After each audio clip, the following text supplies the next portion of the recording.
What's up, guys? Welcome back to another episode of the Chaos Theory podcast. I am your co-host, Ivan, aka Kinetic. Man, I'm excited for this episode. You guys have been calling for it, so we're going to get right into it. Go ahead, Ken, take it away. What's up, guys? We're back. Chaos Theory Season 3, Episode 2. Ooh, I got the chills already. You guys are in for a really, really insightful episode. We're going to talk about EVO 2025, all of our experiences. And, of course, I have a very special guest with us today. The man who taught me everything there is to know, well, most of it, about the game. And a true inspiration, not just inside the game, but outside of the game. Of course, I'm referring to none other than Chris Magnus. How are you, brother? Hello. Thank you. Doing great. Appreciate the opportunity to be here with you boys today. Nice, dude. It's a pleasure to have you here. For all of our listeners, you guys really don't understand how much of a privilege and a blessing it is to have Chris on the podcast. The guy has... He's been there from the very beginning of the FGC. He's got a lot of insight to give to us, and it's a pleasure to have him here. Chris, can you kind of give our listeners a quick rundown of your history? You know, how you got started and how you ended up here today, back in 2025. Yeah, absolutely. So again, thank you for that introduction. Again, my name is Chris. I go by Magnus, and just a quick, funny, I guess, story on that name. My handle's been Magnus since early 2000s, right? When Shoryuken came out, about second month after the website was published, you know, I was on there browsing, decided to create an account and had to punch in a username. Not sure where Magnus came from, other than the fact that I thought it was a cool name at the time, or it sounded cool. Punched it in. Fortunately, it was available. So that's kind of what I stuck with. And since that time, that's what everybody's known me as. But today, you know, I mostly go by SRK-Magnus. So a lot of folks may recognize that name as opposed to just Magnus by itself. But as far as how I started, you know, I think like most people that have got into the fighting game community, they started at their local mom and pop liquor stores, donut shops.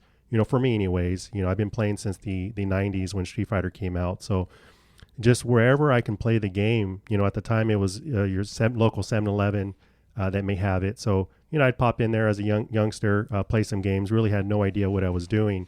It really wasn't until I got a little bit older through high school and then, of course, early years in college where I started to get a little bit more involved and know that there's actually a scene, there's actually competition in the game, and there's actually there's some method to the madness that, you know, that Street Fighter is, and that it's not just, you know, jumping on the sticks, pressing buttons, and, you know, having fun. It's you can actually get competitive, get better at it. So so again, for me, I'm from the San Gabriel Valley, you know, here in SoCal. So SGV, yes sir. So a lot of my time was spent at the local arcades to me, and that would be the local golf land there in South Almonte. Spent a lot of time in Montebello Mall. It was originally Tilt, and then Arcade World, where I met Ken. West Covina Mall. When I got into college, I found out that the arcade scene expanded outside of, you know, your local malls and local mom and pop spots. You actually had arcades that were dedicated towards fighting games in the competition. So Super Arcade, Cal Poly Pomona, the game room, eventually the James Games. And then from there, you know, once I started to meet people and better players that actually traveled, you know, you'd hear about the other spots, Southern Hills Golfland, eventually Camelot, Regency, and things like that. So just, again, in the nutshell, I've kind of been around a long time. Did get out of the scene a little bit in 2007, jumped back into it in 2020. You know, from a competitive or from a playing standpoint, although I kind of always kept up with, you know, what was going on, you know, throughout that time, just to see who's doing what, and, you know, what's happening with the game and the scene. So again, that's me in a nutshell. My personal experience, if I go back to when I first met you at the Montebello Mall, that was that was like my whole world. It was that mall. I didn't know about James Games. I didn't know about, I certainly didn't know about Southern Hills Golfland, but Montebello Mall was my home. It was my arcade. And I remember when I first encountered you, it was so bad. The skill difference between us was so bad. I remember you were able to beat me with Team Shoto. Team Shoto versus my MSP. Like, that's how bad.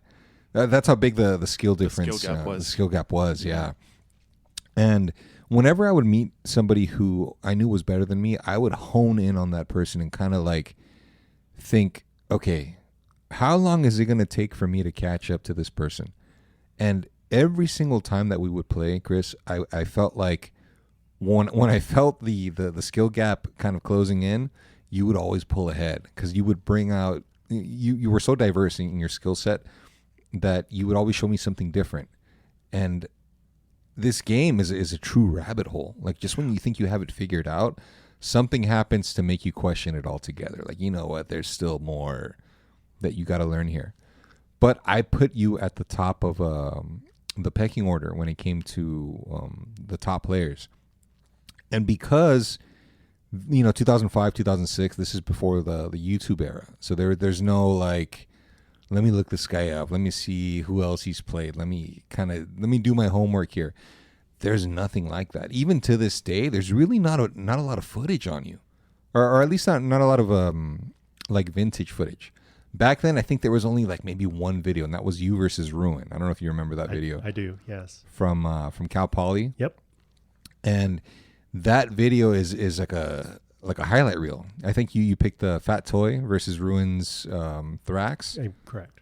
And you showcased a lot of highlights in that video. I don't know if you remember it. I do. Actually, I do remember the video. In fact, I do remember that match. I vividly remember it, but you're right, Ken. There's not a whole lot of classic footage or old school footage of me playing. And, I know we talked about it a little bit earlier, but a lot of that just kind of goes back to, although I would say pretty active with going to different arcades and, different scenes, things like that to play the game. I wasn't very active in like the tournament scene, for example. So you didn't really see me playing in local tournaments, major tournaments. This past Evo was only the third Evo I've ever attended to actually play in a tournament. 2023 and 2006 were the other two prior to that. My man is a true hidden beast. Dude, that's still, it blows my mind. We were actually talking about it earlier at the brewery. And I will forever die on that hill that if Magnus would have kept playing, if he would have kept grinding, he would have been one of the best. Better than me, for sure. He's got the IQ. He's got the skill set. Like, it's one of those hidden, untapped potential theories, So right away, man, right off the bat in the very limited engagements that I've had with Chris, guys, like, I have a sense that his IQ is it's up there. Like, I don't know why. I just get this feeling from him when I interact with him. I can sense something, right? And that's something that I don't really see in like all, players, but the ones that you do notice, it's like, oh, okay, this is a different echelon of it's like Dragon Ball Z where it's like, wait a minute. I can feel his power. Or for my Bleach fans, it's like, what is this Ryatsu? Like, that's how they say. But anyway.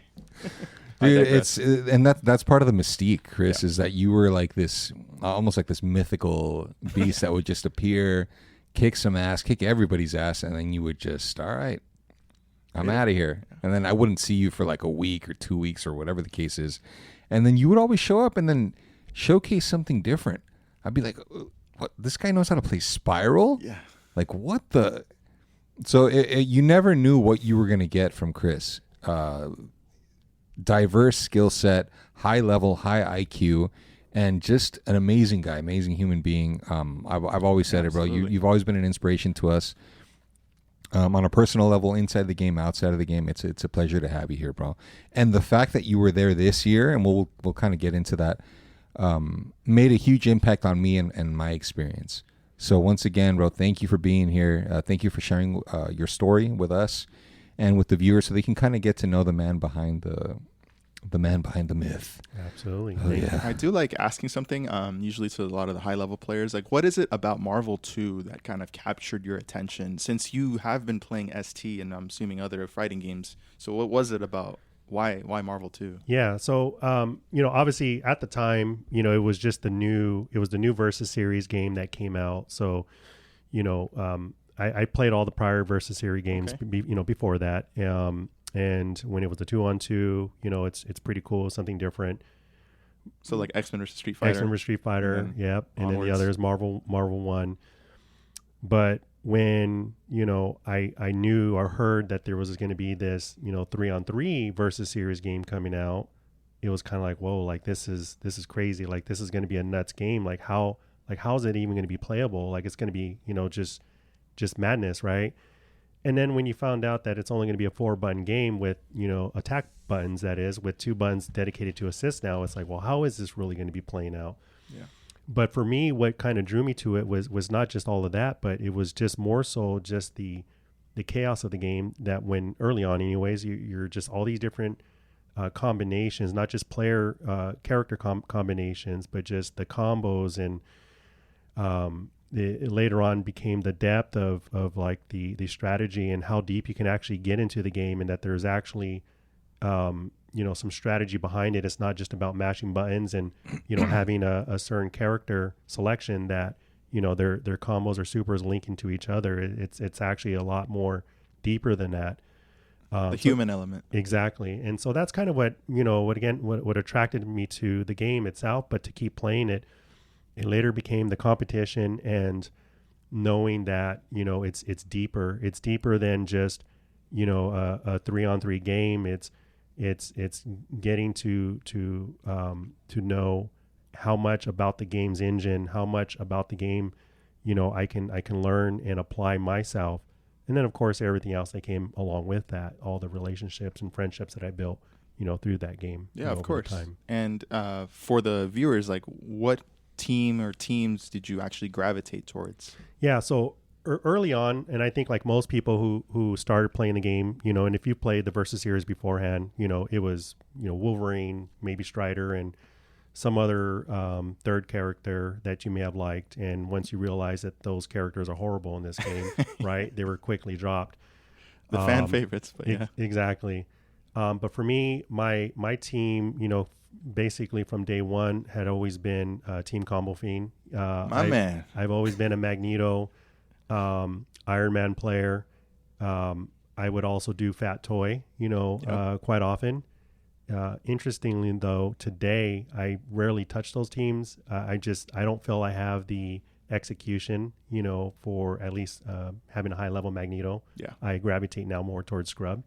But Combo Fiend and Fat Toy were the 2 teams that I switched between very early on. So it was more of like a defensive style Combo Fiend, would you say, back in the day? Oh, not at all. No. Magnus has always been aggressive, just a mauler. Yep. Yeah, and that's how I would describe my gameplay at the time as well. It was very rushdown based, as Ken mentioned. Obviously, trying to show. And I think this is for a lot of folks that play the game that were young, right? You meet new people, you run into new players that you don't see all the time, but you also want to show them that you're good, and doing flashy combos, flashy routes, different setups that maybe they haven't seen before. So you want to showcase all of that. Yeah. And that's another reason why I like those teams too, because I feel like the chemistry between them, you can do that. Yeah. You can be just technical and just straightforward, and walk them to the corner with Magneto and DHC and call it a day. Or if you want to be flashy and do all these various combos with Iron Man assist and switch out and switch back in, things like that, you can do it as well. Yeah. So there's 2 things that I wanted to kind of add to what you were saying. I remember you using Combo Fiend and also MSS Rocket Punch. Combo Fiend was with Rocket Punch assist as well. My style of being aggressive and overly offensive was modeled after yours. I don't know if you can kind of pick that up. yes. That's the first thing. The second thing is that IFC Yipes made a comment during one of the matches. I think it was my match with Neo. and he said that Thrax is Thrax, as an example, is a team that you can pick up immediately, even if you haven't touched Marvel 2 for a very long time, because it doesn't really require a lot of, I guess, execution as Magneto would. Right. So your perspective on, playing like Team Scrub or something like that is because you can just kind of pick it up and be defensive and kind of pick your spots, as opposed to Magneto where you have to create those opportunities yourself. Correct. Absolutely. And just, for me as a player in general, I'm very impatient. So with Magneto, I'm running all over the place and I'm going to get smacked, and there goes my character. With Scrub, you can do that if you want. You can be aggressive, with an aggressive Sentinel. But for the most part, you can be defensive and you can wait for them to make the first mistake. And obviously, if you have 5 levels, you're with Cable, the whole team's gone. So again, that's why I gravitate more so to that team. But you are right though. You got to figure out a play style that works for you and select your characters, based on that. But for me, especially as I get older, my reactions are not as good as or sharp as they were when I was a lot younger. So I'm quite often missing, dashes and running into stuff and things like that. So I try to stay away from Magneto if I can. That just breaks my heart. It does. Yeah. It does. Because he's speaking about something that like I'm going to face as well. I'm not too far off from you guys, so it's like it's gonna happen to me as well. Do you feel, Chris? Do you feel like there's any way for you to get your hands back if you just? It's tough. Like, it's tough to find time as it is to even play the game, let alone jump into training mode. Do you feel like if you applied yourself, you'd be able to get your hands back, or do you feel like, oh, you know what, I'm already past that point? Yeah. So, bottom line, I think if I did devote the time, I'm pretty sure I could. I don't have a doubt that I could, kind of get my hands back and get back into the shape that I was back then, or at least a somewhat, competitive, form. But, do I see myself doing it now? Not really. I feel like that ship's passed, at least for me anyways. Do I get the itch like when I see you up there in top 8 and I see you guys playing and, I go to Evo and I felt anyways I did pretty good. Do I get that itch to want to kind of devote the time and do it? Yes. But again, it gets a little harder as you get older. Life, and things like that. I'm not going to say get in the way because obviously that's priorities for me anyways, but it's, it just makes it a little bit difficult for me, to do so. Agreed. But yeah. Agreed. Guys, we got to jump into, what just transpired a couple of weeks ago, and that's Evo 2025. Now, we were all there. Ivan, you got there, I think, Saturday? I got there on Saturday, yeah. Chris, you were there. Yep.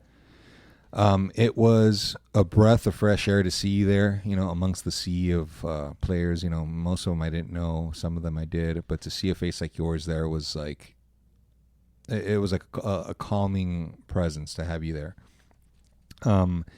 Let's go over the Evo 2025 basics here. Okay. Now the venue was located at the Las Vegas Convention Center, not too far away from everybody, kind of like right in the middle of everything. Can we talk about the entry fee? How do you guys feel about the entry fee for Evo?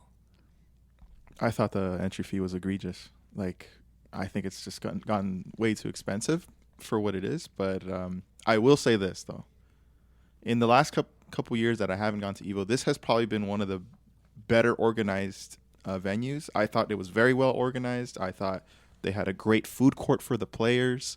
The vibe was great. They had multiple setups, many setups for every single game, plus like a seating area for like some of the top 24 for each one of the games. Vendor shops. I mean, it had really everything, and I thought it was really well done. Will I come back next year? Absolutely. That's the impression that I got. I do agree. I don't feel that it was as congested as it has been the past few years. The layout was great. Plenty of space for you to kind of walk around, move around.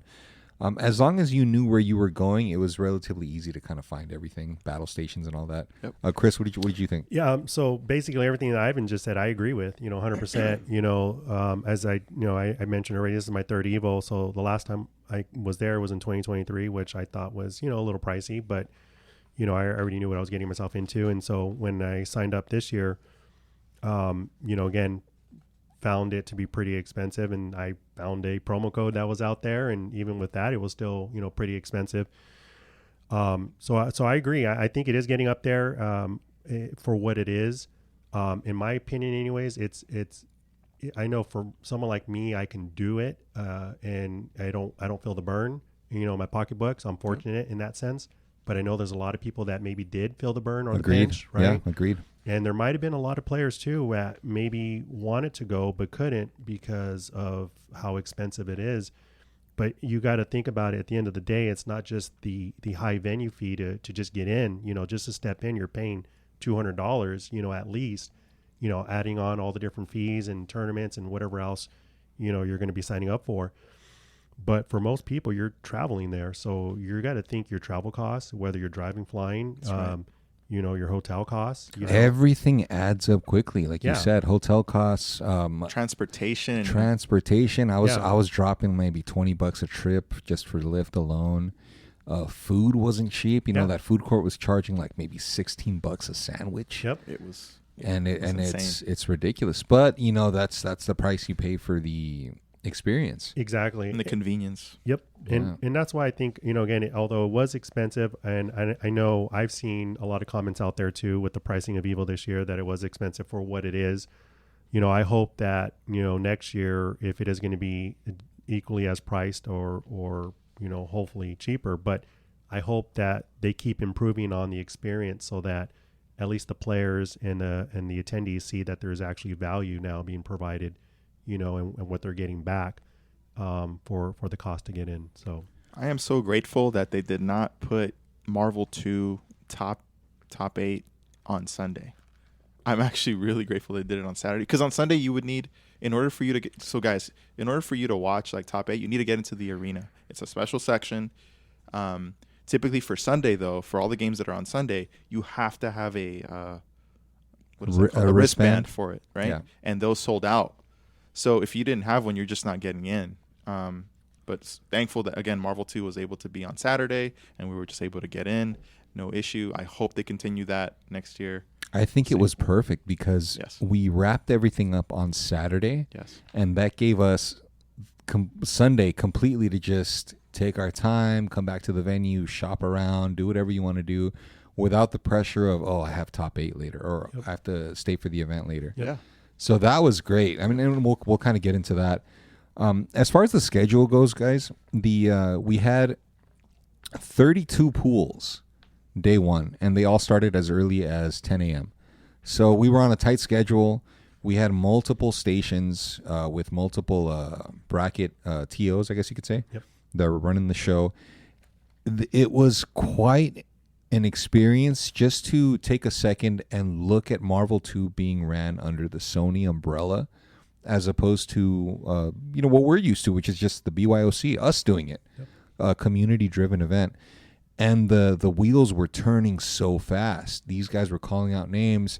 There was no time for casuals or anything like that. It was just, hey, I need you, stand by. Hey, you come over here. You're up in 2 minutes, whatever the case is.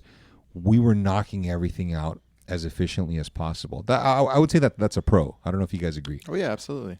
Yeah, no, I agree. That was definitely a pro for the event. One of the things that I often see out there that I hear is, and I don't know if it's strictly a Marvel community issue, but when there's tournaments, oftentimes they don't start on time. For whatever reason. Notorious for being late. Yep, and I know oftentimes it's out of the TO's hands, but I know that's kind of a common complaint. I know going into Evo, that was kind of one of the things as people were talking about, like, well, how are they going to manage a 500 plus bracket? Entrant bracket tournament when we can't even get, a 75 man bracket, finished, within a certain amount of time. So I agree, Ken. I think everything was run so efficiently. They were on it, and I think to the community's credit too, you really didn't have a whole lot of people sitting at tournament stations doing casuals, hogging up a machine, and, now you have to deal with that, get them off. Well, let me finish these 2 games. It's like, no, the tournaments are being run. TLs were telling people, you go play here, you go play there. We're going to get you lined up for a match on stream. Your second match up, be on standby, ready to go. And I think a lot of the players too wanted to make sure that things ran efficient, so everyone was available. If you knew you were playing, you were on standby. You didn't wander off. They didn't have to at least go look for you. Yeah, and I heard a few times where they did kind of do, hey, last call for so and so, whoever it was. I didn't hear it a whole lot, but I think for the most part, everyone was kind of all in to make sure it ran very smooth. I think the fact that we paid that hefty venue fee kind of factored into it. Nobody wanted to see their money go to waste. Exactly. They're think more invested. I think the only notable no-shows that we had, Baby Wolverine was supposed to appear, and he didn't for whatever reason. And then also Go for Broke. So everybody showed up on time. Well, like you said, we didn't hear a lot of like last call for DQ or whatever the case is. So that was a plus. Everything was ran like clockwork, no pun intended. Every station had its settings already configured.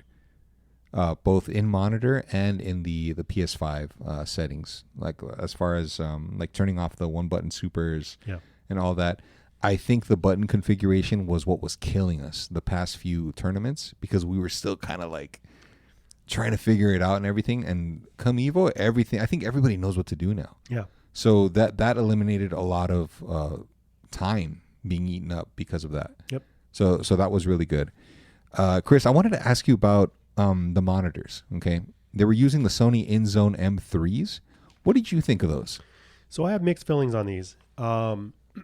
When I got to the venue, the for the first day of the tournament on Friday, my matches were good. But when I got to the venue, played a few matches casual beforehand, and I felt things were good.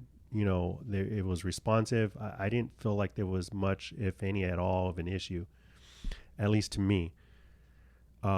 Mind you, this was the first time I'd ever played on PlayStation 5. I'm primarily on Steam, so I just wasn't sure what to expect. Am I going to have issues adapting to the console? Is the monitor, the setup, whatever it was.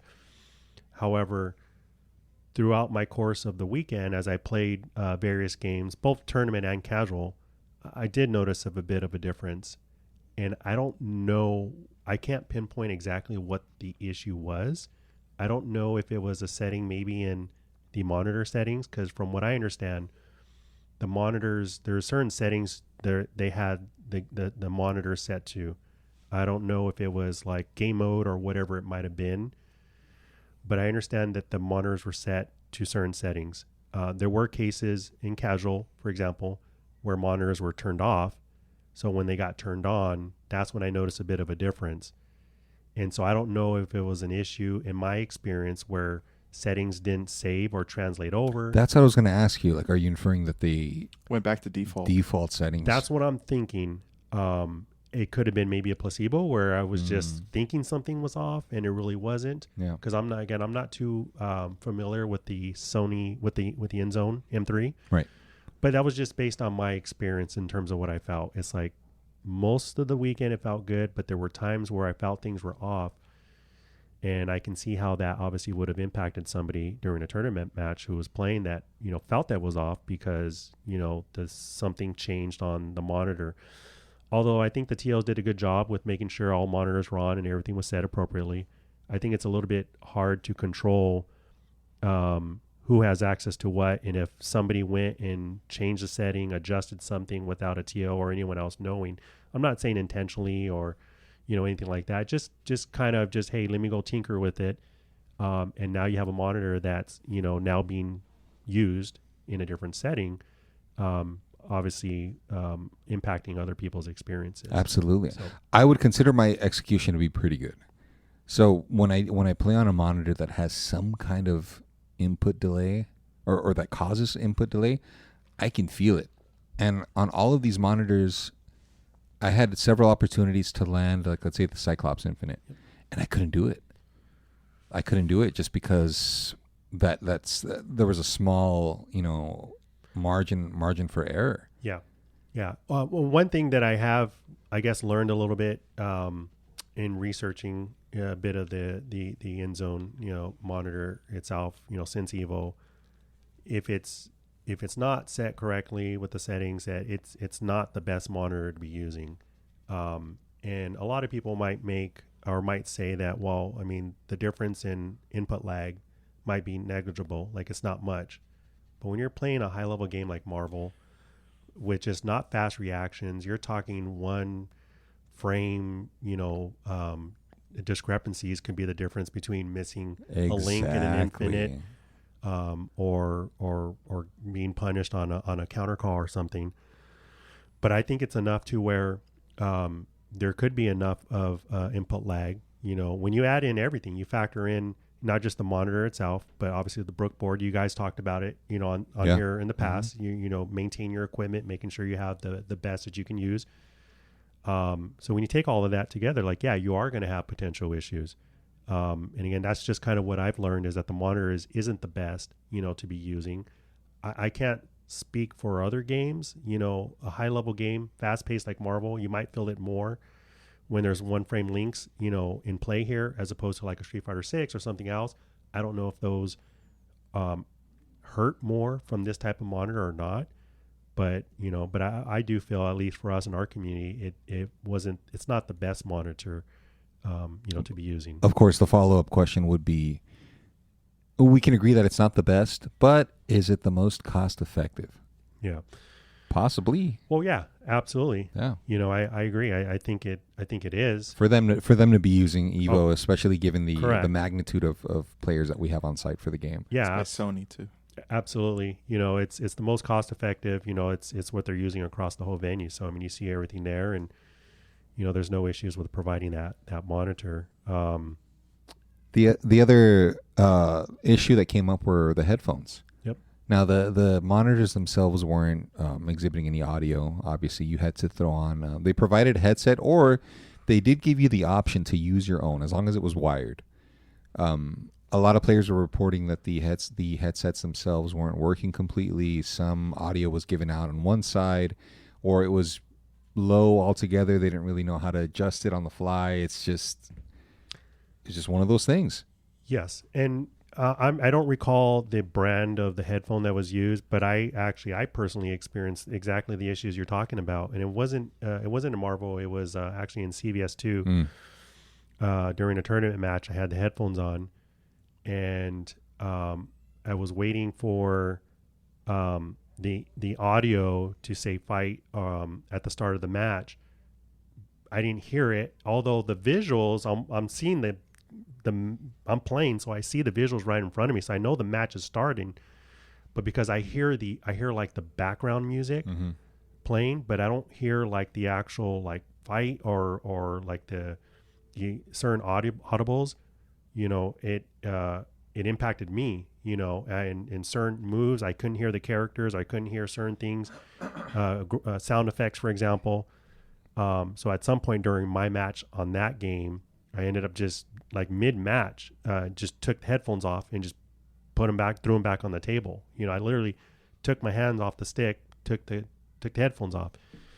So I personally experienced that. And I don't know if it was an issue with the headphones or if it was an issue with maybe the in-game settings where like the sound effects were set lower volume than the system audio. I don't know. It was something, but I definitely had those issues. So it's an unfortunate part that you have your own factors to worry about, like your equipment, your execution, whatever it is. But then you have to take into account all of these extra factors, the monitors and the headphones. For the price that we're paying, I don't think that it should be something for us to really have to worry about. It should be good to go. Yeah, and it should be. And you're right. You're paying this hefty price to get in to participate in this tournament. And if it's something that's in your control, like your stick's not up to date, your PCB is not the best one you can be using for that console or that that environment, that's on you, right? But when you're in a tournament match and you're using provided equipment, that shouldn't happen. Everything should be working. I don't know if it's an issue of, I couldn't tell you how like that, is that problem solved. I don't know if TOs have to test every, piece of equipment, after, I'm not going to say every match, but maybe after every pool's played or whatever it might be. But yeah, there does need to be better, I guess, control over the quality of the equipment. And I didn't know about the option of bringing your own headsets, just for me personally, I don't own like an audio headset for gaming or anything like that, but me personally, I wouldn't think about bringing it, only because now that's another piece of equipment for me to be bringing. You know, I'm already lugging around a stick. Exactly. Right? So now you got your audio, now you get your headset, you know, and I don't want to be that guy that's, you know, taking 5-10 minutes to get all set up at the station while my opponent's, you know, ready to go, because you're already doing button checks and all that stuff. Now I got to plug in my headset, adjust the audio and all that stuff. I kind of, you know, you kind of just want to grab and go. So you would hope that the equipment is ready to go, plug and play, ready to go. So, well, it doesn't take away from the positive experiences that we had. You know, Evo gave us the platform to showcase the game. We had tens of thousands of people that were tuning into Twitch, their eyes on the product. So this doesn't take away from that, but I do feel like it needed to be addressed, because there's always room for improvement. Yep. Both at the main stage level, like at a tournament like Evo, and then us at the local grassroots BYOC level. As far as the format, guys, it was a 2 out of 3 format up until the finals, losers, winners, and grand finals. That's a long road of just 2 out of 3, and we've been over this, bro. 2 out of 3 is lethal. Yeah. Because you can have 2 bad games just like that. And in a game like Marvel that's incredibly fast-paced, those matches end in minutes. Yep. When I played Peru Champ on the main stage, they uploaded the video to YouTube. It's like under 5 minutes. Yeah. And I think, you know, obviously to us here, we know, you know, how fast that 5 minutes goes, right? And that's it's just, as you mentioned, the game's so fast-paced, anything can happen.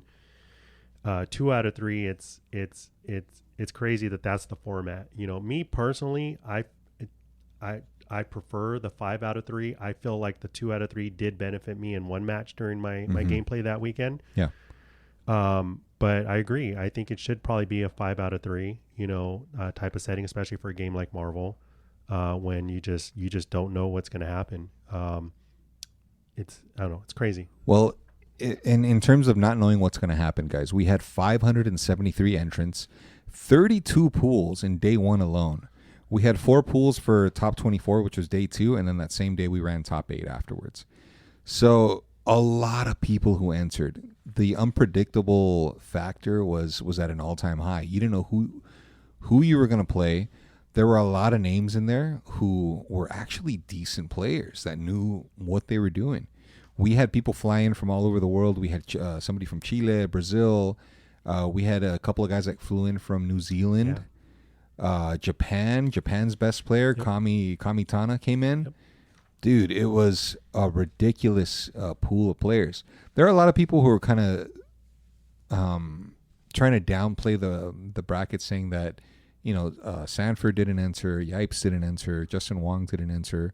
While that is true, you still can't take away from everybody else who were killers in that pool. There were a lot of killers in there. Absolutely. Yeah, I agree. I mean, just, you know, looking at the various pools and the brackets, you know, you're right. There were at least one killer, if not multiple. And if you happen to be in a bracket where you had 2 or 3 other killers in your bracket, which happened, you know, during Evo, even in the early pools, yeah, there's nothing that you can't take away from that. There was a lot of good folks there playing, good skill level, very high, very active players. And then you also had it, as we mentioned earlier, you know, some of the old school guys that were there, which, you know, although you may argue and say, well, they're not active. Well, that doesn't matter. They're still bring skill to this game that proved to be dangerous. Yeah. Know? And then in 2 out of 3, like you said, yeah, you don't know what's going to happen. As far as the results, guys, let's go over the top 8. Of course, yours truly won first place. Second place went to Andy MSP, a.k.a. Viga. For those who don't know. Yeah. He ended up losing to Servbot and being put in losers. And then he came all the way back to grand finals, and then he lost to me. Servbot got third place. He lost to me in winners, and then he lost to Andy MSP in losers. Combo Fiend got fourth place. That was very surprising, bro. So crazy, man. He lost to Andy MSP twice. That's insane. Peru Champ and Clockwork tied for fifth. Peru Champ lost to me in winners, and then he lost to Andy MSP in losers. Clockwork lost to Servbot in winners, and then he lost to Combo Fiend. That was When he was playing Combo Fiend, they were calling it Unk Marvel. Yeah. Yep. That's insane, dude. He's starting Scent the whole time too. He had Telly and G-Con who tied for 7th. Telly lost to Clockwork, and then he lost to Andy MSP. G-Con lost to me in winners, and then he lost to Combo Fiend in losers. This top 8 was very diverse. You had a bunch of, I guess you could say like the second gen players like me, Servbot, Andy MSP. You had some international players in Peru Champ, and then also you had the OG players, Clockwork and Combo Fiend, who made a top 8. So it was a very diverse top 8. There were a couple of names that we were expecting to see that unfortunately didn't make it, which we'll get to in just a second.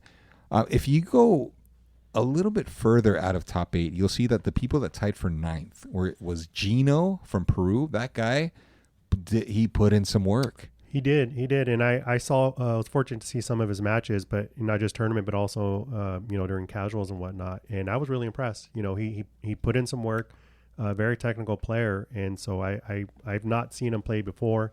So I was very impressed with that. High IQ, great execution. He definitely had some tricks. Duck Vader tied for 9th, Lazy Reaper, as well as Blockable Laser. Wes was very close to making top 8, but he couldn't get past, I think it was Combo Fiend, right? Yeah. Let's talk about these notable eliminations, okay? Duck got sent to losers by none other than my boy Chris Magnus. I need to hear about this, because I missed it. Somebody told me I left somewhere off the floor, came back, and somebody grabbed me and said, "Hey, your mentor just took out Duck Vader," and I was like, "What?" Yeah, this is a crazy one. So we need to get into this. I need to hear about this. How did that go down? Yeah, so that was pretty crazy. So after Friday's, pulls ended, and we're kind of figuring out who's going to be playing who on Saturday and how the brackets were going to be shaped up. And I happened to come around and see Duck, and I was chatting with him a little bit, and I just asked him on Friday. I said, "Hey, like who are you playing tomorrow?" He goes, "I'm playing you." And I was like, oh, like that light bulb already went off in my head. Like, goddamn, like really, and Duck and I, we've played, quite a few sets online on Steam when he was over on PC. I know he's over on PlayStation right now, beasting there. But when we're on Steam, for the most part, he'd take all the sets, 9-1, 8-2, I'd take those L's pretty bad. So when I found out I was playing him to start the day, on Saturday, I was kind of already like, I got my work cut out for me. What a tall task, man. I know. And I think for me, what made it, I wouldn't say worse, but, I had to sleep on that, right? Just kind of thinking, just knowing my past gameplay with him. And so, but the other thing too is it gave me an opportunity to kind of reflect and think about what I needed to do to prepare, how I needed to approach the game. I know you guys have both always spoken about, getting into the lab, right, and practicing what you've learned in the lab or what you've been putting in work in the lab, put into practice, during gameplay. Obviously, for me, I wasn't able to get into the lab, but I was mentally able to, and kind of just in my head go through the different scenarios. What do I need to do? What's my gameplay got to be?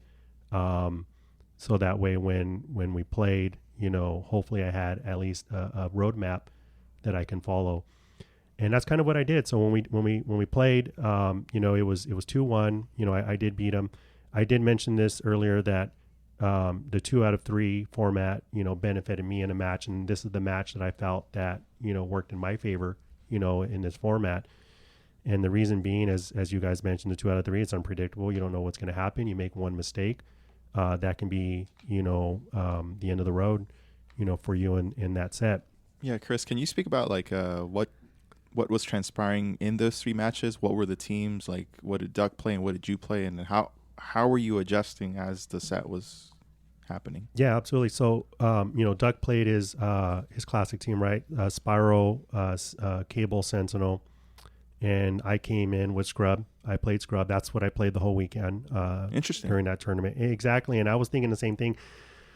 I've not done good with him in the past, using Scrub. I feel like Scrub, loses, quite often, if not should be theoretically losing to Spiral, all the time. But it was what I was most comfortable with, and so is what I was using. But for me, the mindset that I had was there was one thing I got to do, and that's not allow Spiral to get started, right? Okay. So do what I can do. Not get hit by cable anti-air assist. Once you do, then there goes the sword activation. So annoying, dude. Yep. And it brings you all the way to the top of the screen, gives them all this kind of time to set up. Speaking from experience. Exactly. And so, my mindset was, okay, don't get hit by assist. Don't let Spiral get started. He did, Spiral did get started, with the trap, going. I was fortunate to be able to interrupt or find some opportunities where I can get in. And I'm sorry, you're starting Scent? And I'm starting Scent. Okay. Yeah. Okay. And which kind of in hindsight now, I mean, obviously the cable Spiral matchup goes to Spiral all the time, but for me, it's like, okay, well, if I lose Scent, and Spiral's still pretty healthy, like it's over, it's done. Cable comes in. It doesn't matter if I have 5 meters or not. She just eats him alive. Yeah, she's going to eat him alive. Right. So I kind of already knew going into it that I can't lose Scent early on. I have to be able to do some damage, hopefully kill Spiral. So I have somewhat of an opportunity. Yeah, keep him healthy. But yeah, so I won that set, and for me it was just I couldn't believe that I did. Not that I was doubting my skill or anything like that. It was just more so at that level. Tournament match, and just knowing in the past how it's always gone in Duck's favor, I couldn't believe that I pulled off the W. But again, I in my opinion, I again put that back to the 2 out of 3 format, because I know Duck as a player, he's a smart player. He adapts, so he picks up on the routines or the repetition that you're putting in. Or even the counterplay that you're presenting, right? He's going to adjust to that again. Exactly. And so, so I beat Duck, put him in losers. I did speak to a couple of people afterwards who were like, holy crap, like you beat Duck. And I was like, yeah, I beat Duck. And I was even surprised to even be saying that. At the same time, jokingly, people came up to me and were like, why did you put Duck in losers? He basically just, started to eat, those players afterwards, in losers. And so they're like, why did you do that? Like, and that's it's like, true. Yeah. But unleash them onto them. Yeah. He unleashed, but no, but yeah, man. So it was pretty crazy, pretty surreal for me. And yeah. When I found out that you beat Duck, dude, I was so,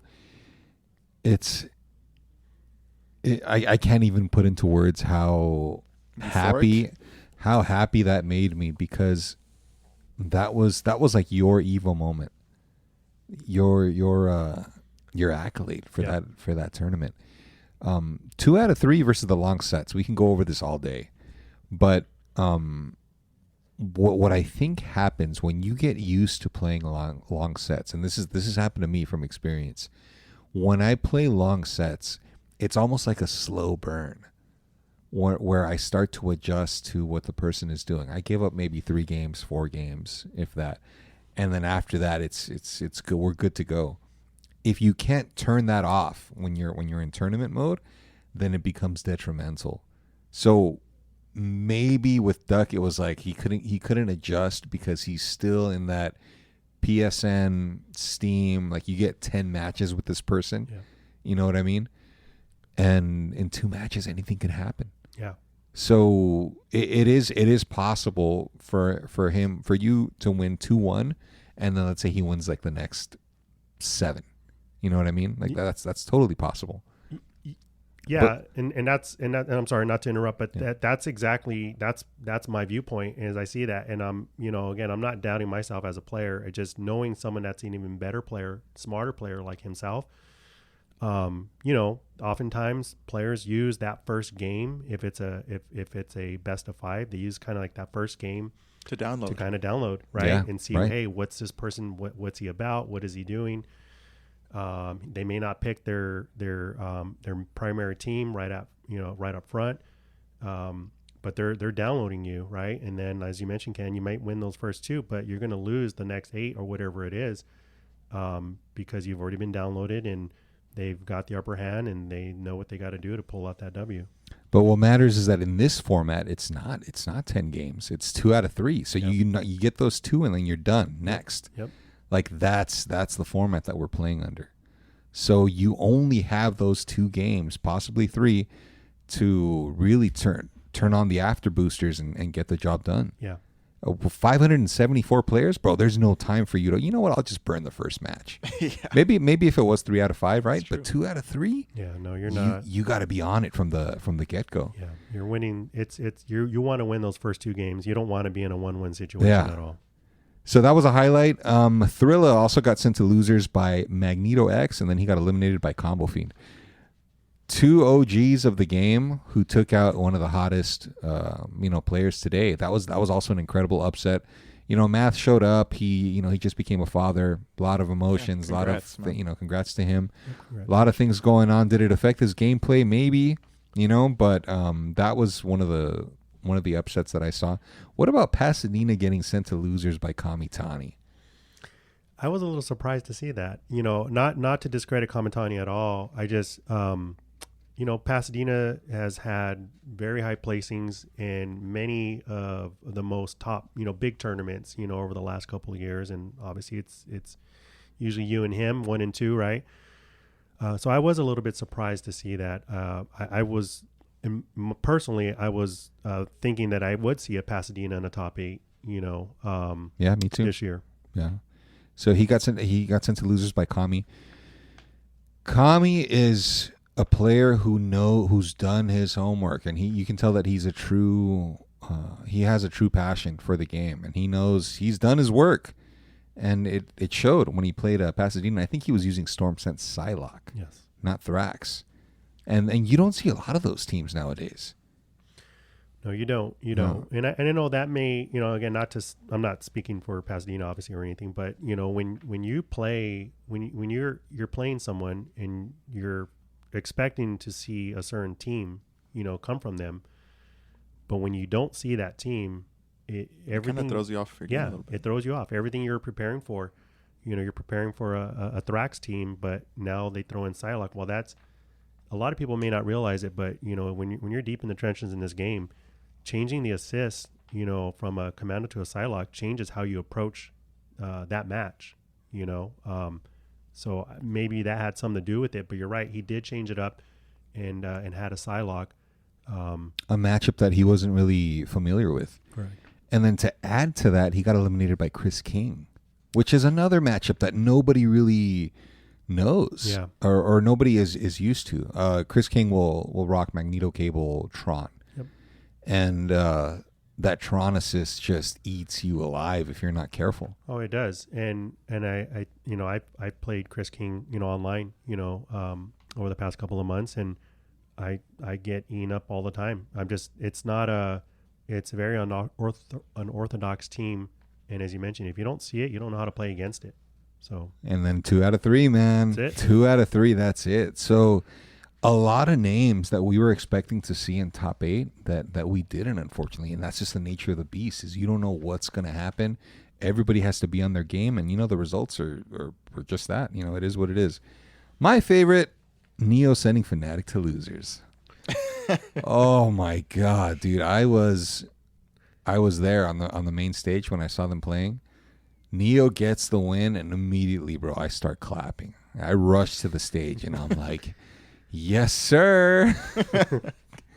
And for obvious reasons, that really put a smile on my face, but that's all there is to that. Now, I did want to talk about Andy MSP, because he got second place. Nobody was really expecting to see him in top 8, let alone second place, in grand finals against me.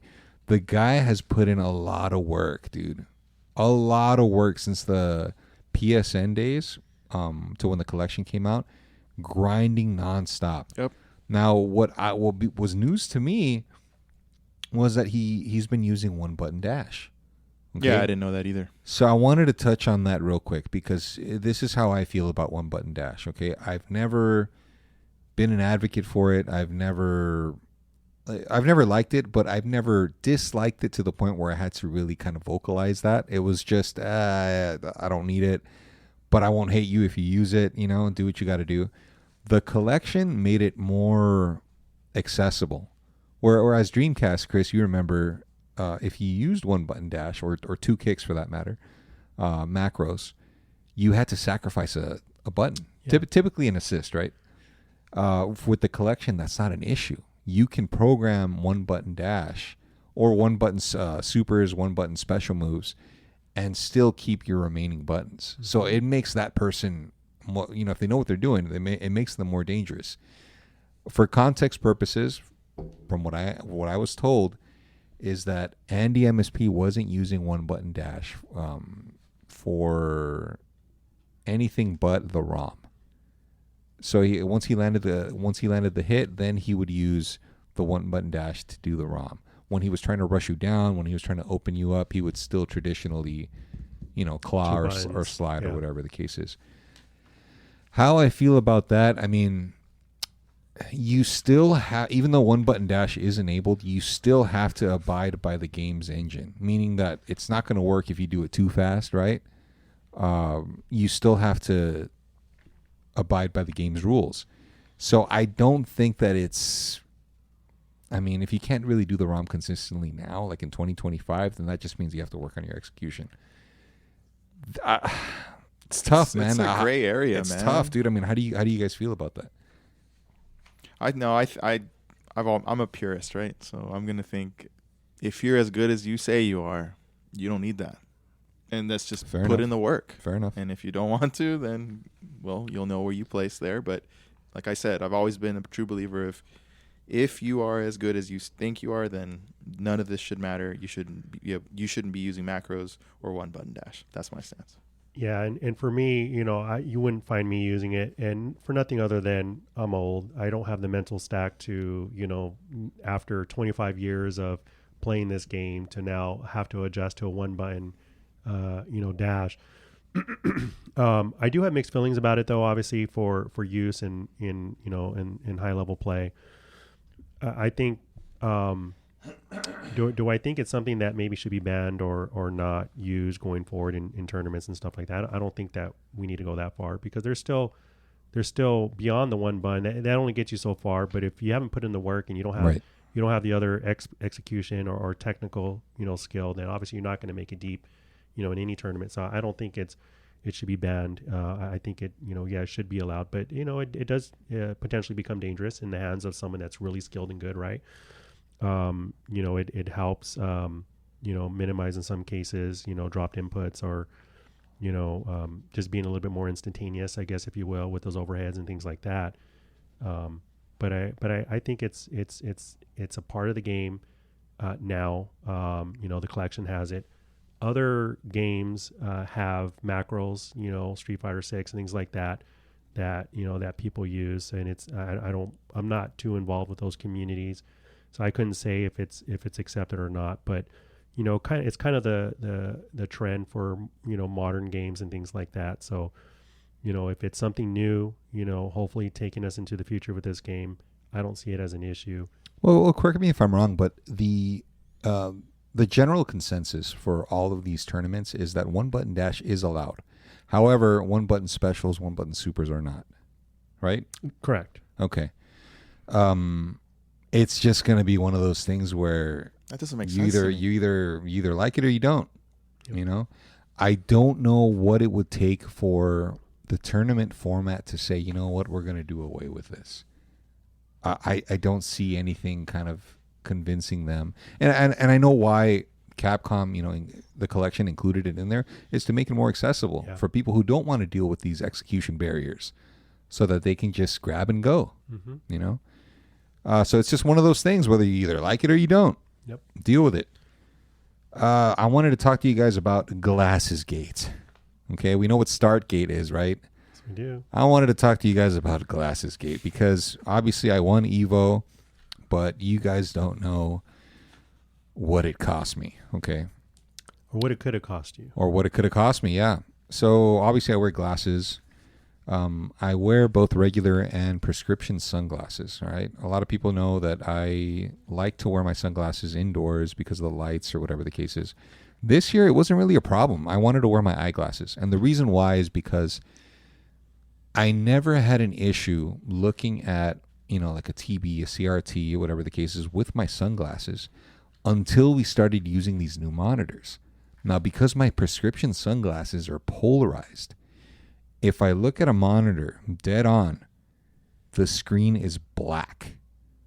Or at best, it's dim. Like you have the brightness set to like 1 or 2. Yep. Because the prescription and the polarizing effect of the glasses, it's like conflicting. So it filters out the light almost completely. I have to tilt my head to the side to see the screen with my sunglasses. The reason why I'm bringing this up is because Saturday morning, which was day 2, Jay Fresh and I left the hotel. We grabbed all of our things, packed up our bags, whatever the case is. I put my eyeglasses into my case, and I put them on the side of my backpack. It's the side sleeve where you can put like a bottle of water or whatever. Yeah. So I put it in there. We order our lift. We head to the venue. We stop by the food court to grab something to eat because we have to be there by 11, and it's like 10:30, 10:45. So we eat really quick, and then we head to the venue. And I'm wearing my sunglasses. And Jay Fresh is like, all right, I'm going to go to my station. I'm like, all right, I'm going to go to mine. And Peru Champ stops me. And he goes, hey, he's like, Khaos, do you want to like warm up? And I'm like, sure. Like I haven't played Peru Champ in I don't know how long. And it would be good to get some warm-ups in. I put my backpack down, take my fight stick out. And then I look to the side so I can grab my glasses. They're gone. And I get this feeling, there was like a jolt of just like instant panic in my body. And I'm like, hold on. I tell Peru Champ, I said, hold on. I look inside my bag. I pull everything out. Nothing. They're not there. I look under the table. Did they slip out when I put my backpack down? Nothing. I tell Peru Champ, I'll be right back. It's like 10:50. I run to the food court to where we were at. Where Jay Fresh and I were sitting, there's a bunch of people there. If my glasses case was there, somebody could have grabbed it, thrown it away, put it in their bag. Like, they're gone. So what's the next step? I pull out my phone, go to the Lyft app, and I submit a request through customer support. And I said, hey, my glasses are gone. Can you check with my last driver to see if they're in there? And they're like, okay, yeah, we will. It's time for my first match against Neo on the main stage. Gosh. Fuck, man. So I'm up there on the main, and I told Neo this. I said, dude, I have to tilt my head to the side so that I can see the picture. And even then, it's still not that great. So if you look back at the footage, you'll see that my head's like tilted, like I'm confused or something, like permanently confused or something. Yeah. So I run the first match with Neo. I beat him, and then I asked my TO, I said, hey, what time do you need me back? He says, you're not back till 1 p.m. I'm like, good. I haul ass back to the hotel. So order a Lyft, another fucking $20. Go back to the hotel. I head up to my floor. My glasses are gone. They're not in the room. So now I'm like, dude. Did you ever get a contact, an answer back from Lyft? Lyft contacted me back, and the driver said he did not find anything. So I don't know where they are.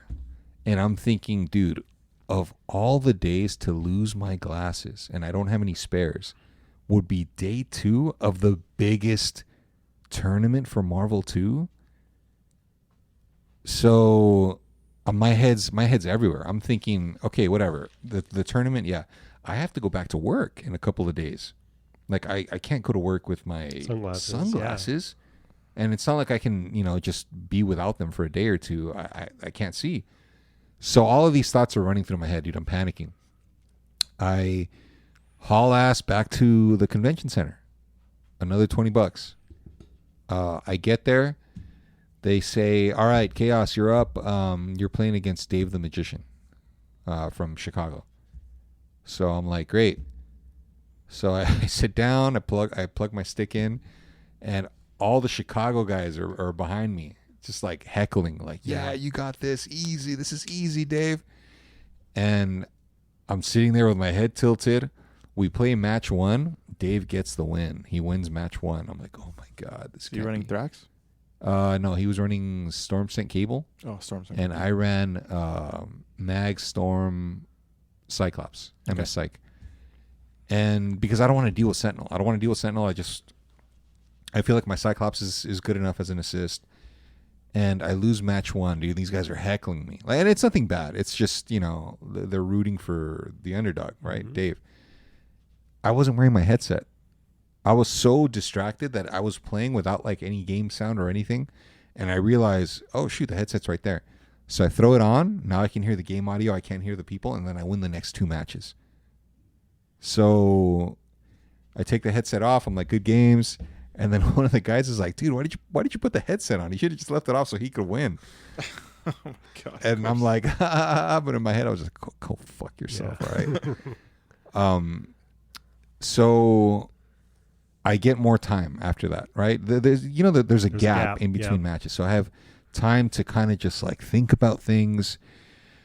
And I'm just stressed, dude. I'm stressed. I'm anxious. The anxiety is like at an all-time high. They call me up for my next match on the main stage against G-Con. I'm like, oh, my God. Oh, dude. It just doesn't get easier. And no, it doesn't, because G-Con is arguably the best MSP is on the East Coast side. So I went full MSS. Like, I won't pick MSS unless I feel like I have to, because I feel like the team is it's a very overpowered team. Yeah. And the way that I play it, it's almost like I don't really get satisfaction from winning with it, because it's so good at the highest level. But I needed it. I needed to beat G-Con. And you can see that I'm dropping things because I can't see, like, I can't see the monitor completely. G-Con's was dropping things too. Could have been the monitor, could have been inputs, whatever. But I end up winning against G-Con, and then now it's time for top 8. So as soon as that was done, they one of the reps was standing by, and he says, "Hey, follow me." We go to we go all the way across the venue, behind the curtain. They take my picture that they're going to use for the for the player matchup, for the player matchup profile. Yeah. They get all my info. They said, all right. They gave me like a flyer that said, hey, congratulations, you made top 8. Here are your instructions. Yep. And the feeling of making top 8 like temporarily subdued my panic and my stress over losing my eyeglasses. And I thought, damn, dude. The rep was talking to me and giving me all these instructions, and I was kind of zoning out because I was thinking, dude, I'm in top 8, Marvel vs. Capcom 2, at an official EVO tournament. Not a side tournament, not a local. Not to downplay all of the side tournaments that I've won and all of the like Fight Kingdoms that I've won, Combo Breaker, NEC. Like these are majors, but it's not like this. So the feeling was sinking in, and then the guy said, "Oh, you get a +1 for top 8." Just it was like 2 p.m. or something. He's like, "All right, make sure that you're here at the entrance to the arena at 4. You get a +1." And I'm like, meaning that. So I hit up Chris. Chris, I hit you up.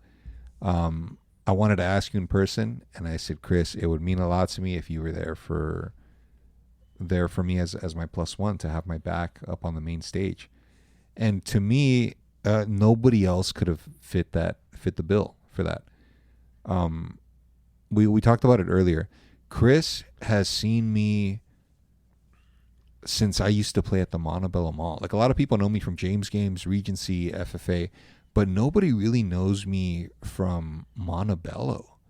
And Chris is the only guy, that I still talk to anyway, who knew me back when I used to suck ass and at that arcade. And for him to be like my mentor, my inspiration, there was nobody else who could have fit the bill to be in that +1 spot. So we did the thing. We went back. I did want to talk about the top 8 experience because it was pretty nice, dude. Like me, I'm just a regular guy. I'm not used to like, hey man, come on in, have a seat, help yourself. We've got drinks over here. They had like a fully stocked like a Red Bull cooler. They had water bottles for us. They were asking us if we needed anything. They had monitors set up so that you could watch like the Twitch stream on live. They also had a gaming setup with the collection so that we could stay warm. Oh, that's sick. That was pretty cool. Yeah, it was cool. We're not used to this. And one thing I will say about that is, once I heard that Marvel obviously finals top 8 were going to be on Saturday, when I found out it was going to be in the arena too, and after experiencing it, I was like, okay, they didn't cut any corners with this just because it was a Saturday top 8 event, right?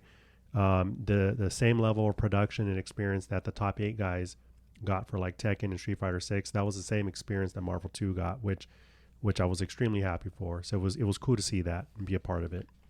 Yeah, they gave us the same exact treatment, like you said.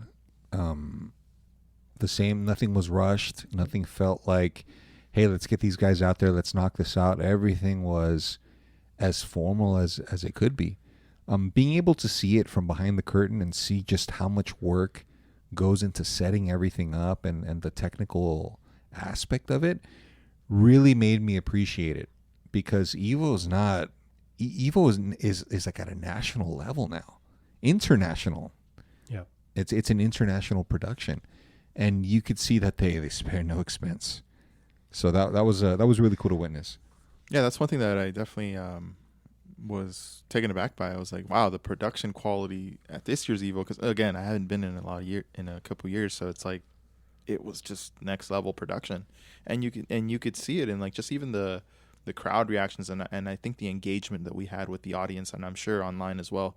Everyone just was like really hyped to see top 8, even for obviously our game being really hyped, but even other ones. But I'd love to see that, and the engagement was great. So it was kind of a surreal moment, being backstage, because we were all back there with like our +1s, but it was kind of weird because we're all opponents. Yeah.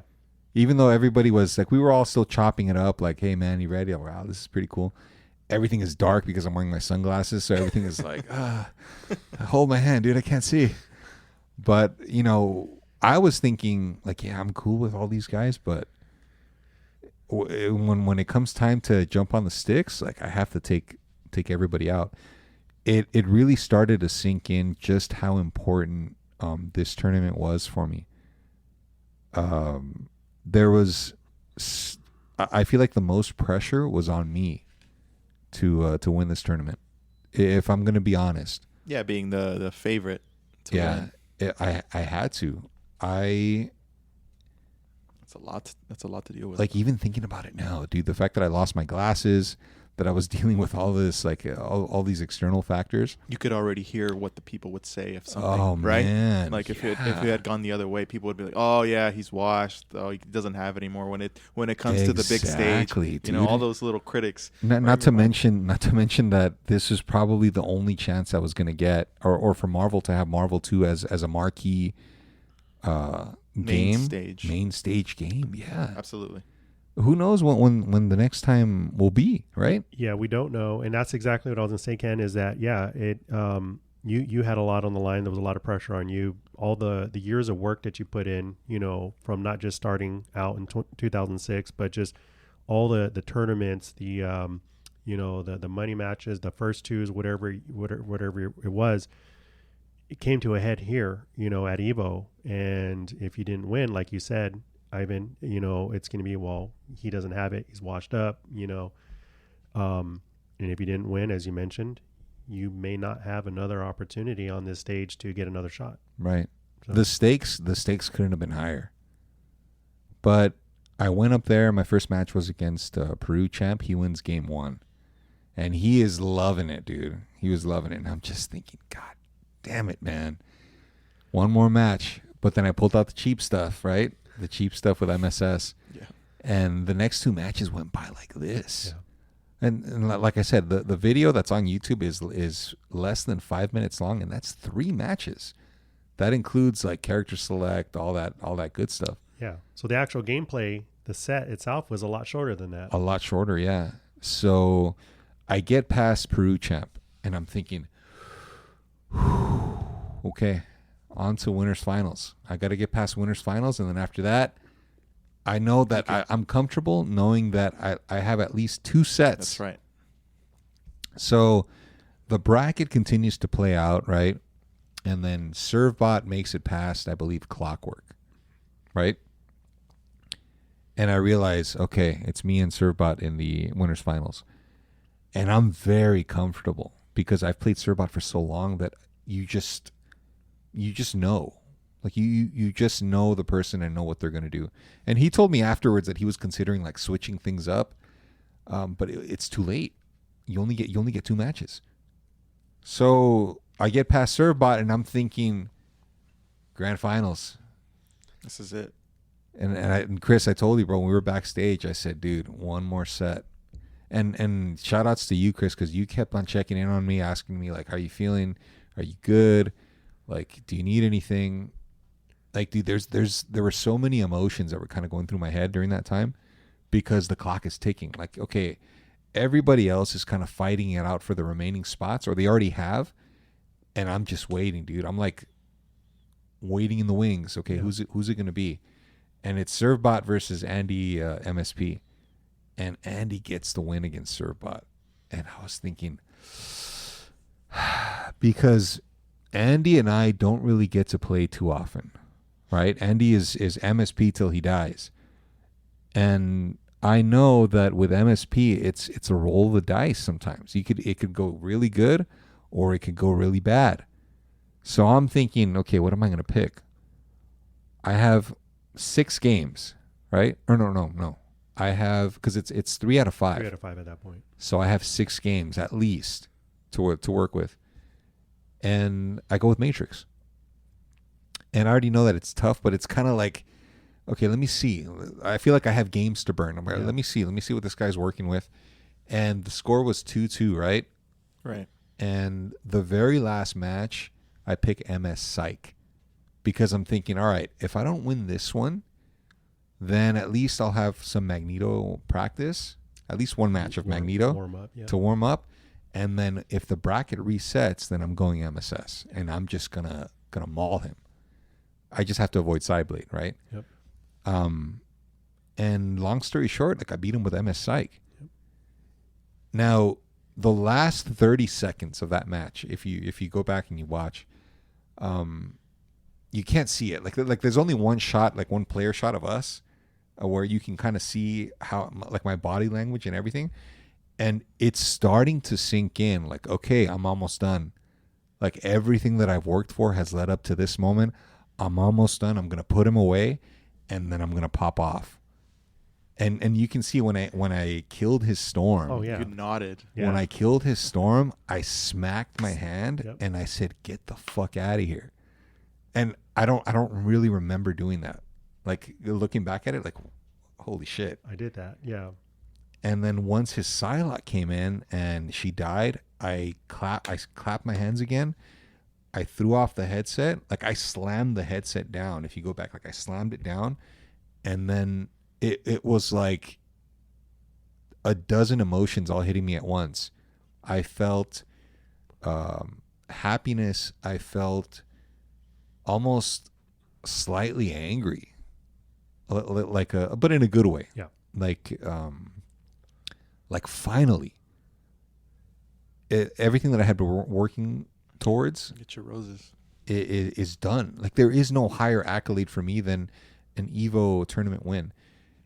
I thought about being back at the Montebello Mall, talking to like you, talking to the other guys, and you know we would hear about like Yipes, Justin Wong, Sanford, and I never thought that I would be able to get to that point. It felt like a goalpost that was just miles away. Yeah. And you can see it, like you can see it in my face that I popped off and I asked, whose time is it? I said, whose time? And I pointed to my watch and I said, whose time is it? Let me hear it. Yep. Whose time is it? It's my fucking time, right? Yep.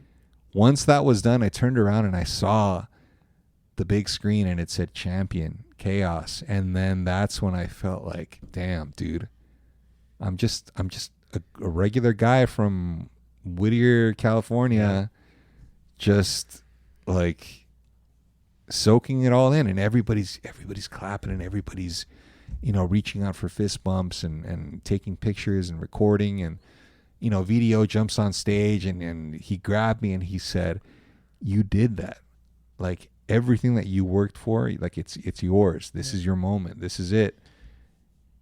And dude, it felt like an out-of-body experience. So what a lot of people don't know is that Andy and I didn't shake his hand right away because I was in the moment. But once I got backstage, we shook hands. He said, congratulations, well deserved. Like there's no bad blood, there's no animosity, nothing like that. It was just, I was hyped, man. Yeah. Like it's just one of those moments. Yep. Chris, I wanted to ask you, what did it look like from your perspective? Dude, it was, for me too, obviously I wasn't up on that stage. I was off on the side, but watching you, for me, it was a surreal moment as well. And the reason why I say that, it's for a couple of reasons. For me personally, first and foremost, it was kind of like a full circle moment. Like, as you mentioned, you're just this guy from Whittier, California, playing at, started at the Montebello Mall. Me running into you, seeing you grow as a player, not just as a player, but as a person, a human being, and seeing kind of this capstone on your gaming career, the thing that you've been chasing, the thing that's kind of always been out of reach, not to anything that you've done. There's just not been a Marvel main stage event at Evo. So it's like, wow, okay, he's won all these tournaments, but he's never won Evo. But, here it is. You're up there. You won it. For me, for full circle moment to see you up there. Surreal. And then the other thing, too, is just seeing how hype everyone was behind you, watching that stage when they all, as you mentioned, rushed up. Video was there, on stage. I got a couple of shots of him with you. That was a cool moment. But just every one that I saw in that arena, I can genuinely say that they looked happy for you, that it wasn't just, okay, here's our new Marvel champ. It's no, Ken won it, well deserved. If anyone deserved to win this championship, it was you, and you did it, and everyone was ecstatic for that. What a moment, dude. Even hearing you talk about it, there is no real way to describe just what that main stage feels like until you're up there. Yep. Whether I get to experience it again or not, I'm eternally grateful. For you, Ivan, you were there too. Like everybody who chose to be present and to be there with me afterwards, it's insane, dude. Because that being with you at the Montebello Mall like 20 years ago, bro, I can remember it like it was just yesterday. Yeah. And then in the blink of an eye, here we are, dude, talking about it in retrospect. It really is insane. Once it was all said and done, they called us back up on stage for top 8 ceremony. So they lined us all up, and they did the whole thing. They gave us our medals. They gave top 3 prize sticks. So the Nacon Daijas, I got a gold plated one. Andy got a silver one. Surfbot got a bronze one. Sick. Yeah, that's badass. And then they gave me my trophy. Now I had to make a speech. Mm-hmm. And I wasn't ready. I wasn't ready to I wasn't ready to put anything, together. I had to kind of just think about it on the fly, more or less. And I didn't really know what else to say other than express my appreciation for the people who still continue to play the game and support it and do whatever they can to bring eyes to the product. I specifically said, I don't know why I said basement, whether you support it out of your basement. But I said basement. I said your local arcade, your channel on Twitch, which is what a lot of people do nowadays is they just, they stream. But any exposure is good exposure, and Evo gave us a lot of it. And that was a huge plus. I was very grateful for it. And a lot of people were asking why I didn't address a certain thing, which we'll get to, but it was great, man. It was great to wrap it up, to get the trophy, get the medal. As soon as we were done, somebody else was waiting for me on the side, and it was another Sony PR rep, and he said, "Hey, whenever you're ready, I'm going to take you over to the second floor, and we're going to do a quick press conference." And I'm like, dude, I'm still like, room is spinning. Like, huh? What? And Chris, dude, thankfully you were there, bro. You're like, you know what? Let me take this. Chris kind of made sure that I was, composed, and then, dude, it's a lot of stuff to carry, man. I had the trophy. It is the trophy. The trophy wasn't light. It was heavy. Obviously in the stick, and obviously you had all your stuff that you're carrying with you. So to just, as you mentioned, just basically be pulled aside and say, hey, after you're done here, take a moment. You're going to come with us upstairs, to do a post, tournament interview. It's like, okay. And I can see it. Like, I literally, as we're walking across the venue, I can see it in your eyes. You were there, but not there, because it was that surreal moment. I can see you just kind of processing, like, what just happened. Like, did that just happen? Like, am I awake right now? Like, I can, like, you were literally just going through the motions, and I can just see it in your face that you're still processing it all. I still am, dude. Yeah. So we went up there. We did the press conference, which was amazing. Those guys were incredibly accommodating, and they really hooked it up. We took some photos. I got my prizes. It's very, I don't think I could get used to the genuine, like, niceness of people, complete strangers who I don't even know, who were saying, hey, it's you, congratulations, like, fist bump, hey, well deserved. And it's just something that I could never, like, I'm just a regular guy, dude. But it's cool to see that people were like, hey, I know you. Like, you're that guy. Yeah, like, you won Evo. Hey, you won Marvel 2 at Evo. And just hearing those words, it's like, I guess I did. It's still pretty amazing, like, to think about. Has it sunk in completely? I don't think it ever will, dude, to be honest. The come down, it's tough, dude. Saturday night, everybody was like, what do you want to do? You want to celebrate? You want to go? And I'm like, you know what, man? I don't want to do a damn thing but go back to my room and just reflect. And that's what I did. Jay Fresh, shout outs to Jay Fresh. He was there with me the whole weekend. And we just went back to the room, dude, and we just, like, decompressed. And Chris, like, you went back with me to the hotel to kind of drop everything off. And on the car ride there, I was telling you, like, bro, everything that we've been through, man, every trip to the mall, every token, every battle, like, every rivalry, all the ups and downs led up to this. Like, there is nothing higher than this, than an official Evo win. And there's only been 4 other champions. Yeah. And as I told you, Ken, that during that car ride, I think it was during the car ride, next year when I'll be there at Evo anyways. I'm planning to, whether Marvel's in a tournament or not. I plan to be there. But for every other attendee that, goes through that venue and they walk by that wall of champions, they'll see your name up there. Like, it's going to be there. So that's something to kind of keep in mind too, that no one can take this away from you, right? And, that's right. As you mentioned, there's not been a whole lot of other Marvel Evo champions.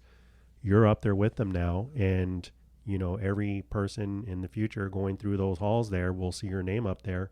2025 Marvel 2 champion. Insane, yep. Ken, you are cemented as a Titan. Yep. It's insane to see. Like, people were sending me links. Like, Sports Illustrated put out an article on there. Wikipedia, like, if you look up the Wikipedia, like, list of champions, like, my name is on there, dude. It's I've always felt like my legacy was already cemented with what I've done in the past, but this is just like a feather, like the ultimate feather in the cap, I wanted to kind of go over some community questions. I asked if anybody had questions for us from the community regarding Evo. Of course. Zari Lid T asked, what is the future now for Marvel 2 since they won't have another Evo for another 10 years? What's left?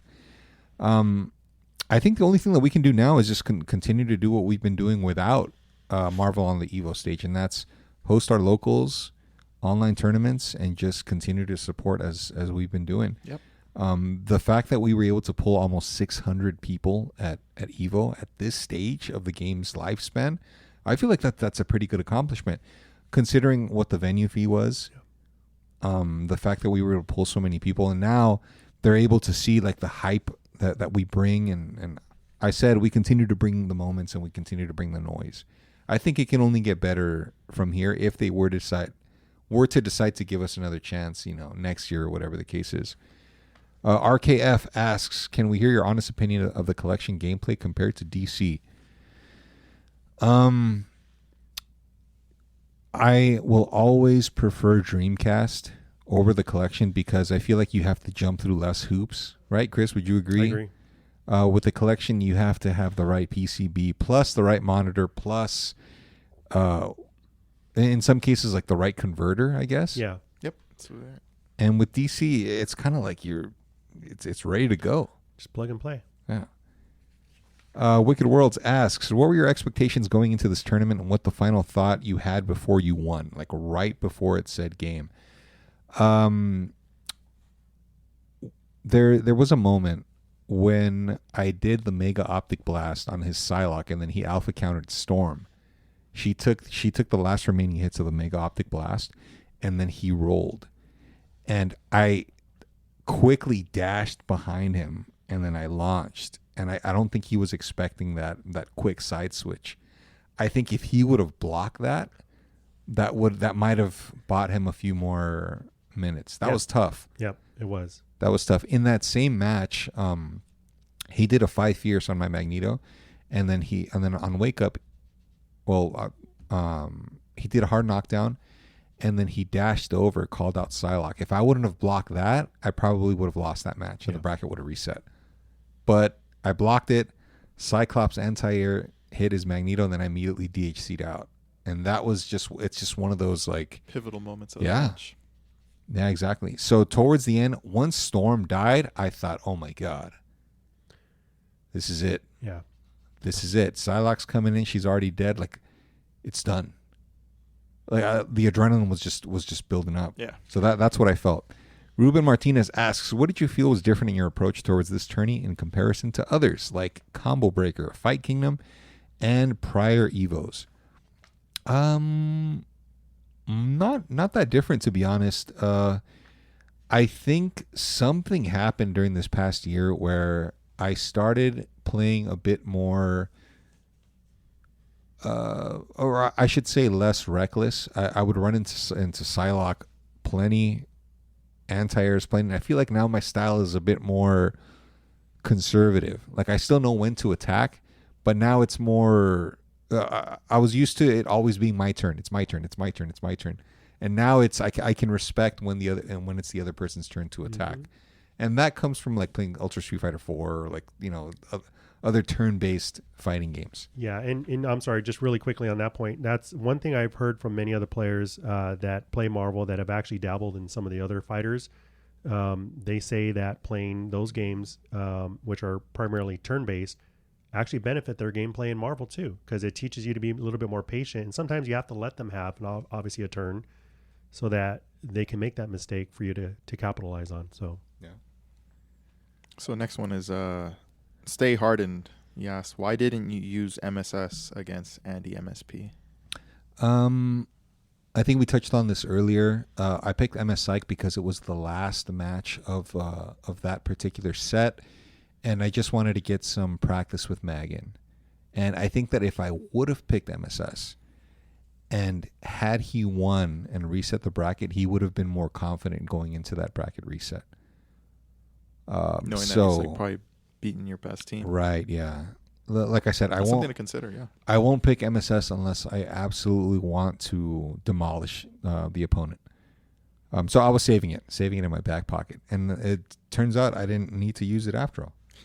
All right. So, No Channel 9276 asks, since you won Evo primarily with Team Matrix, would you consider it now your strongest team?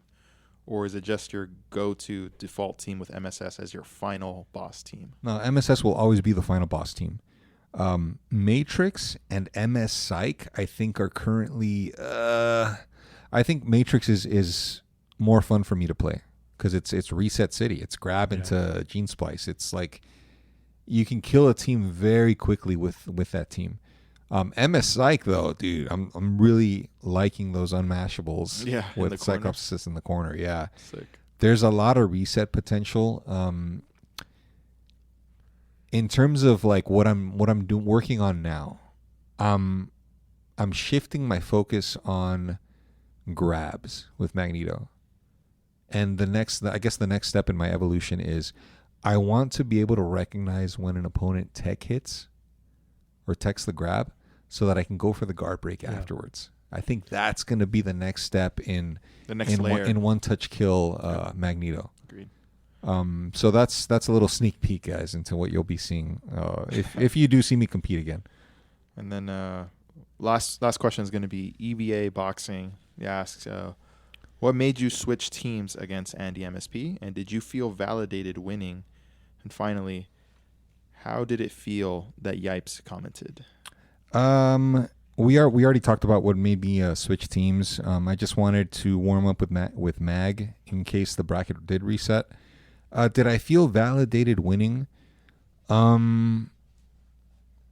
Yes. Like I said, I needed to win this tournament to solidify. Like Legacy is already solidified, but this is like to eliminate all of the other that margin of people who still say, well, Khaos is good, but he never won the big one, which is an official evil. Like that baby has been put to bed already. It's done. How did it feel that Yipes commented? Yipes and Wong, I've rewatched the footage, and I feel like in the beginning maybe Yipes, people were saying that Yipes was a little bit more reserved, like when it was during my matches. I can't really tell, to be honest. I do respect the fact that he provided, I guess, it didn't seem like it was biased, at all. He showed that he was a true professional, and he actually gave me some compliments before and after, I guess, and during the matches. Mm-hmm. And I have a tremendous amount of respect for him for that, which is much appreciated. That's how I feel about it. In terms of what's next, guys, we have just so you guys know, we have a tournament in October for Arcade Shock. It's going to be called Monster Mashers because it's Halloween season, so make sure you guys grab your fucking costumes. We'll have more information on that, but that's something to look forward to.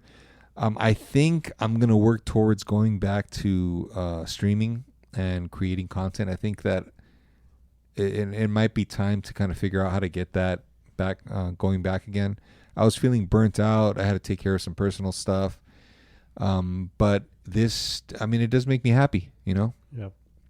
So I think that'll be it. People were asking why, when I made my speech, I didn't call out Yipes. Right? That's like the elephant in the room. At the time, I felt like the moment wasn't about just me. I could have made it about me. I could have, tapped into the wrestling promo. Hey, cut the music. It'd be like you. But it was more important for me to just show appreciation to everybody. Everybody who, it was Saturday. People were in the arena watching Top 8. They could have been out there on the floor. They could have been getting games in, but they chose to come over and watch. The people that were watching on Twitch, like, they could have been doing anything else with their time, and instead they chose to tune in and watch us. So I felt like it was appropriate to show appreciation for the community as a whole. Yeah. I wasn't thinking about calling him out. I don't think that it wouldn't have been appropriate. I think it would have kind of watered down the whole experience.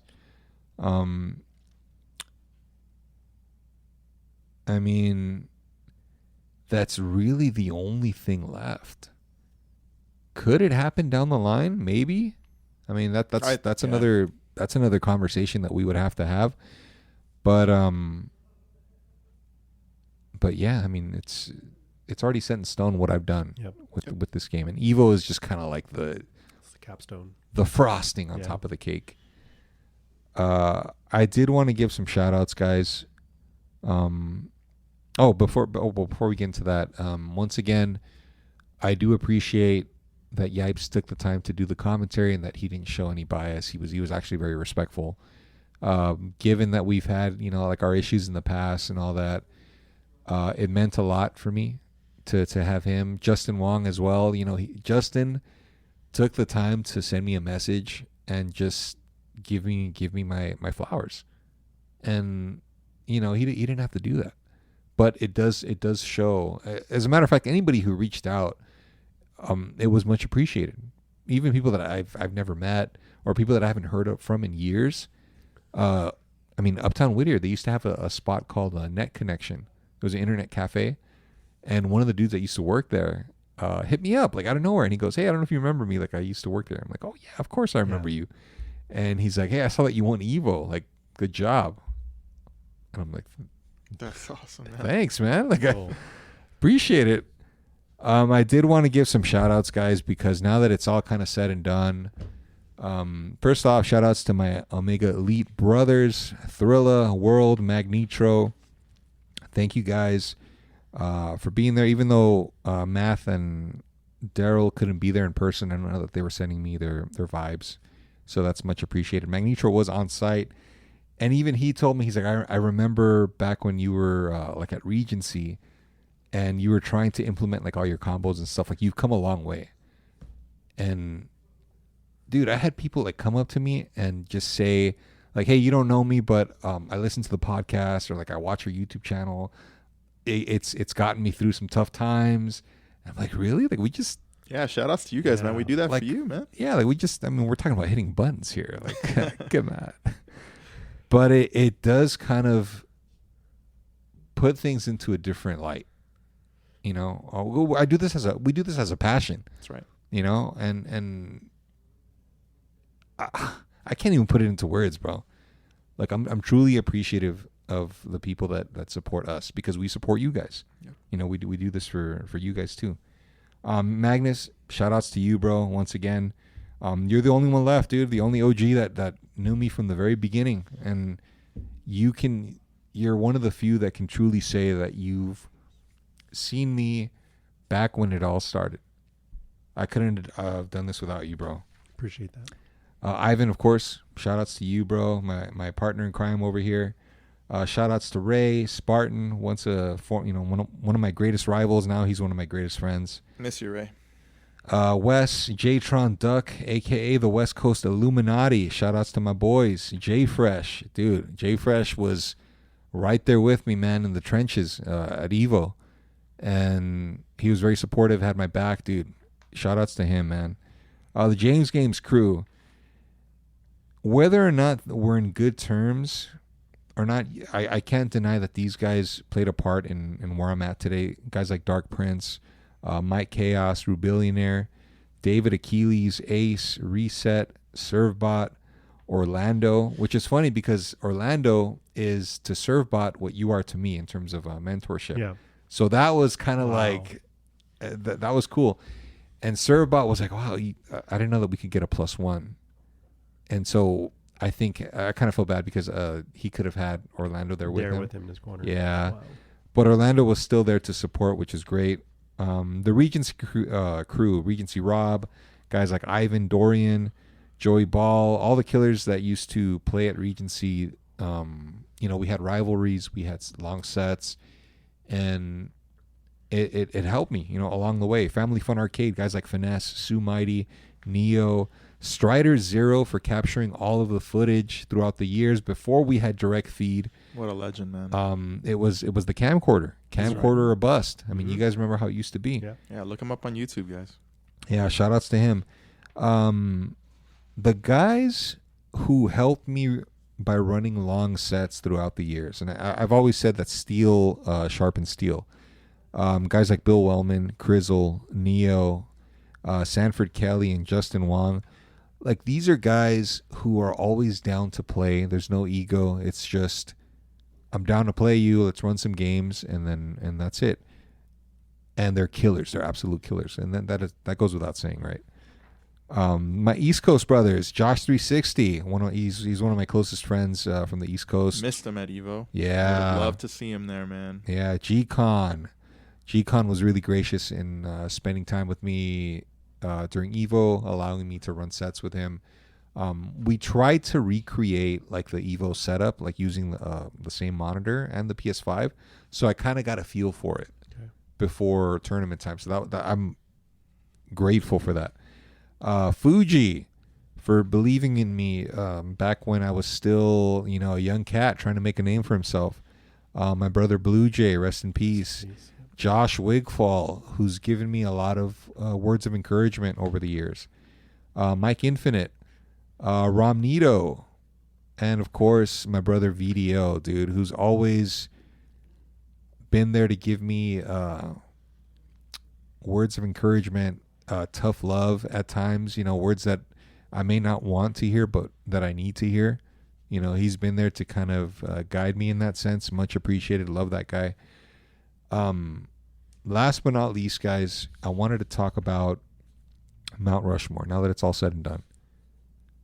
Here's my Mount Rushmore, okay?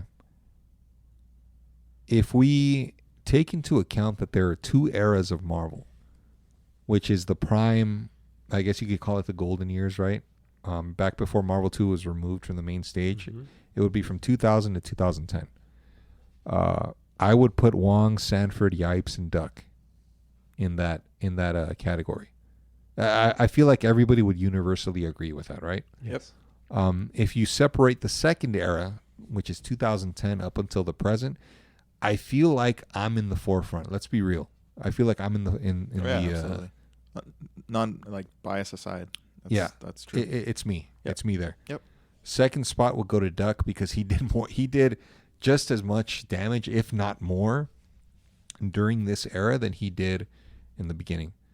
And then you have Pasadena, a well-deserved spot on this era's Mount Rushmore.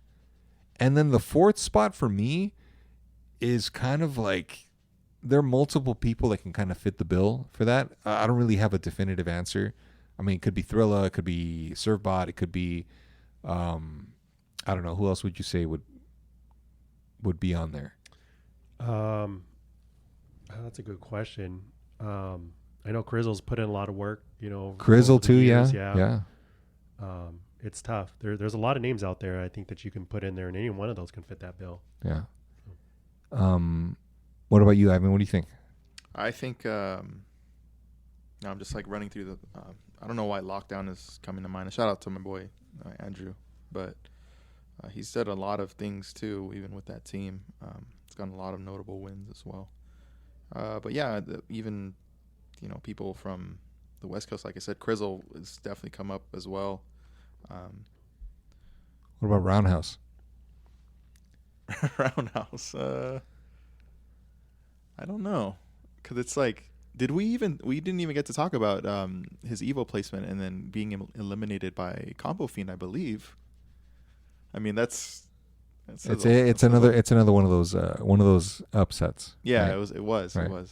Yeah.